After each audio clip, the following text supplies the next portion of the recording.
Alright, let's make this fast and concise before any other dogs bark. There's dogs barking right now. I don't know if you can hear it. Got my mic working again. Wanted to apologize about the quality. I hope it feels at least homey or something, or like a home video or something. But yeah, I mean, I have a better camera. I swear I'm not broke. I don't have enough USB-A ports right now. I only have 2, and it requires 3 if I want to use this camera, and we have to sacrifice audio or visual, and we sacrificed visual. Audio's here. Hopefully it sounds good. I'm a very monotone speaker. If you know me, you know I'm very low pitched. A lot of people don't hear me when I talk, so you might miss it. This is my 3rd time recording, so it's because I was too quiet on the last one, and I thought the last one was really good. But let's do it. Wanted to talk about the Super Bowl. It's Friday.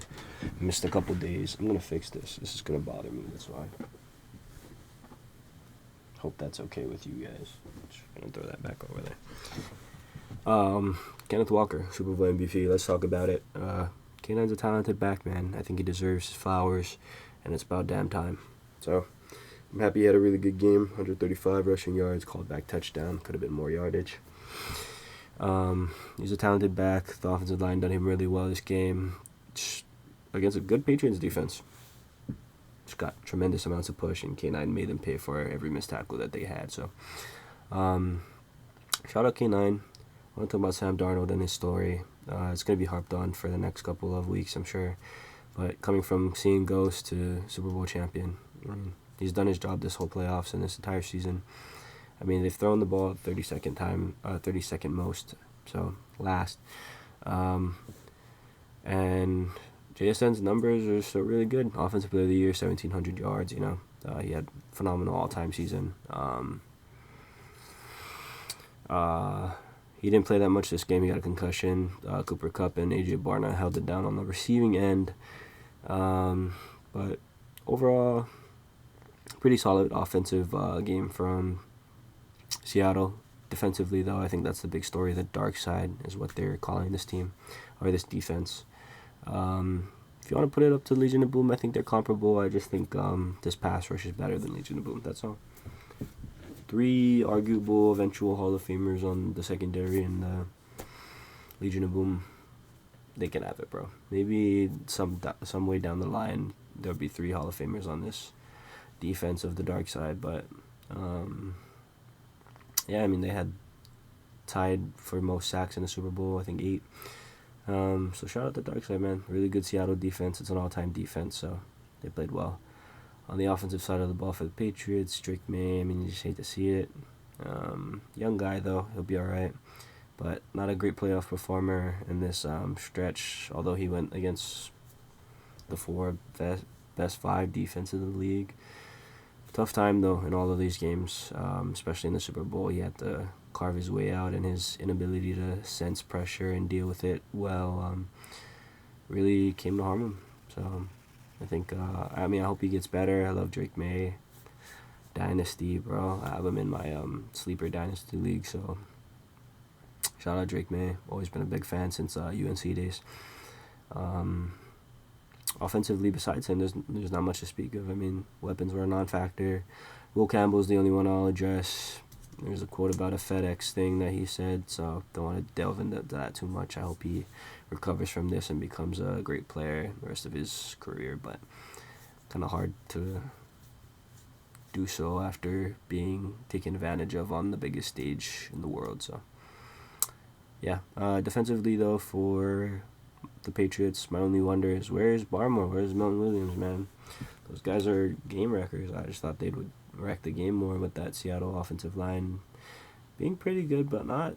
I didn't think they were that great, but they really kicked it up in the run game the last half of the season. Whether that beat the scheme, I don't know. I haven't been watching every Sunday, so forgive me. And Christian Gonzalez is the only other player I want to talk about left, besides Jason Myers. Pinoy King. Philippines. Crazy, he's like super white, but half Filipino, I heard. So, Now moving on to Christian Gonzalez. I mean, I think he was the best player on the field. Unfortunate that he didn't come away with the win in this one. He tried his best. I mean, when it came to shadowing JSN, I feel like he didn't have much catches in coverage, maybe a catch or two.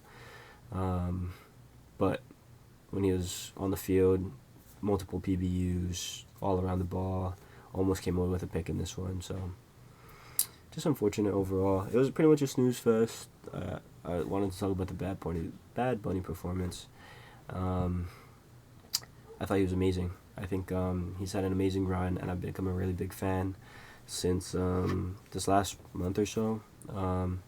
His album, I listened to it about like 15 times, maybe 15 times, like this whole last month. I mean, it's just actually been on repeat. It's been insane.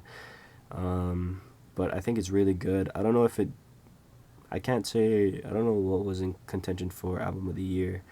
But on my accounts, man, that was a freaking good album. I mean, if it doesn't make you want to get up and dance, bro, you don't know how to dance, bro. Like Nueva Yo, my first song, Pai Individual. I don't know how to say that one. That one's fun. DTMF, Velda, Huelita, Voy al I don't know how to say it. El Club. There's Café con Ron. No, actually, they're goated. Sorry, I didn't mean to just drop all the Bad Bunny songs that I know for only 2 or 3 weeks on you, but yeah, I mean, they're amazing. I don't know what he's saying, but I think it's super fun. You can dance to, you can get real energized to, and I've been watching or reading some of the lyrics translated to English, and it's honestly really sad. But apparently a lot of Spanish music that is fast-paced kind of has some sad stuff in it. So shout out Bad Bunny. Wanted to talk about his Grammy speech and how big I think it was to see him on such a big platform in this juncture of time, if you know what I mean. It was the first time I think ever that a Spanish album won Album of the Year, so absolutely huge, mind-boggling, honestly, for a lot of people that he won. And he came up there and gave a very professional speech. I thought when he came up there and spoke in English and spoke in Spanish, I don't know if he was translating what he said, but he said something amongst the lines of, we're not animals, we're not savages, we're not aliens, we're humans, we're all humans, And he said, the only thing that is more powerful than hate is love, and I think we need to spread love. And that was a big message of Santa Clara in Levi, saying what he said at his Grammy speech, and I thought it was absolutely amazing. And I think it's so very important at this time for a Spanish-speaking person to win.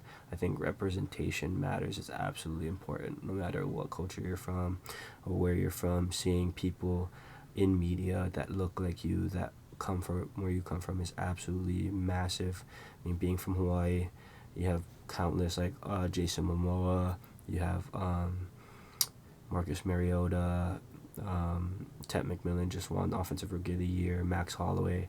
Seeing people who come from where you come from and look like you speak upon things that you never thought would be said, let alone in a different language, is absolutely massive. I've seen numerous videos on TikTok about people who come from these countries that Bad Bunny had said, who never thought that they'd hear their country's name on live television at the Super Bowl in absolute just tears, just crying.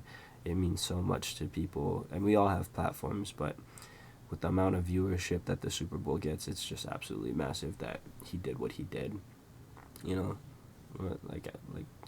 I think we just need a little bit more understanding and love and care, especially for everyone at this juncture of time. Bad Bunny, I've become a really big fan of him, not only for his music, but for the things that he's preaching right now, and I think he's on a roll, and I think it's very important that who he is at this time as a Spanish-speaking man from Puerto Rico, which is a part of the U.S., by the way. It's massive that people get to enjoy that. I mean, you see videos of people dancing all around the world to this music because they've all their life they had to conform to and listen to everything in English, and they had to fit like into this like box of English speaking and US predominantly taking over.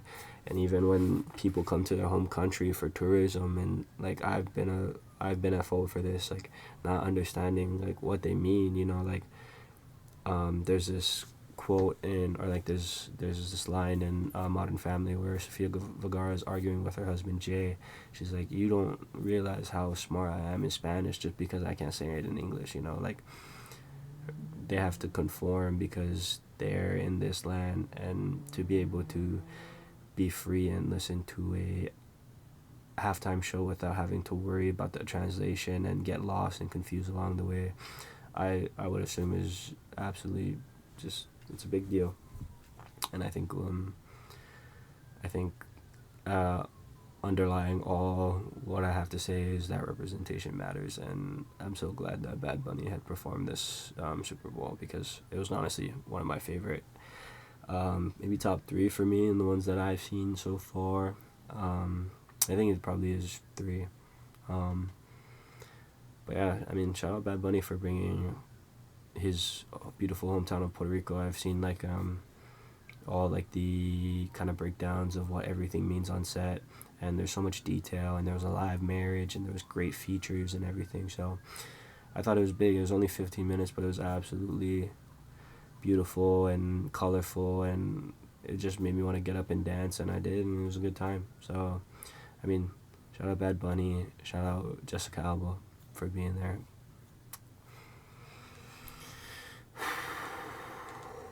That's it. But yeah. Oh, shout out Charlie Puth. Great rendition of the Star Spangled Banner.